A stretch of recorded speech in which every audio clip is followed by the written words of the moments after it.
তুমি দিনের শুরুতে হয়তো এমনটি ভাবো যে আমি যদি সুযোগ পেতাম তাহলে তার মতো হতাম। ঠিক দিনের একটু পরে দুপুরবেলা হয়তোবা তোমার মনটা ভেঙে যায়। তুমি হয়তোবা ভাবো ঠিক আজ না, পরদিন থেকে কোনো কিছু ভালো করে স্টার্ট করবো।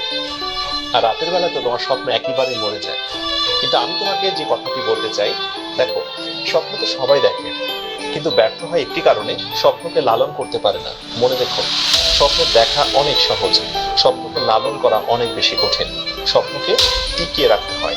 একটি ফুল গাছে যেমন পানি না দিলে ফুল গাছ থেকে ভালো কোনো ফুল পাওয়া যায় না, ফুল গাছটা নিস্তেজ এবং মারা যায়, স্বপ্ন ঠিক তেমন। স্বপ্নেরও প্রাণ রয়েছে। স্বপ্নকে বাঁচিয়ে রাখতে হবে প্রচেষ্টা, আন্তরিকতা এবং ভালোবাসা দিয়ে। উদ্যোগ নাও, প্রচুর পরিমাণে পরিশ্রমী হও, চোখের ঘুমকে বিদায় দিয়ে দাও। প্রতিদিন 6 ঘন্টার উপরে ঘুমিও না।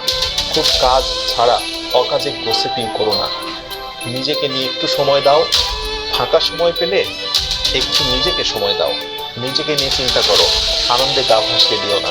সফল হবার জন্য প্রচুর পরিমাণে ডেডিকেশন প্রয়োজন। মনে রেখো, যারা সাফল্যের একেবারে উচ্চ অবস্থানে অবস্থান করছে, অথবা সেই স্বপ্নের মেডিকেল, ভার্সিটি, ইঞ্জিনিয়ারিং কোনো প্রতিষ্ঠানে যারা আজকে টপ র্যাঙ্কিং অবস্থান করছে, নিঃসন্দেহে তারা অনেক বেশি পরিশ্রমী ছিল। তুমি কি আমাকে একটা উপমা দেখাতে পারবে, এমন কোন স্টুডেন্টের নমুনা দেখাতে পারবে যে পরিশ্রম করেনি কিন্তু প্রচুর ভালো রেজাল্ট করেছে এবং সে অ্যাডমিশন টেস্টে বেস্ট একটা রেকর্ড করেছে?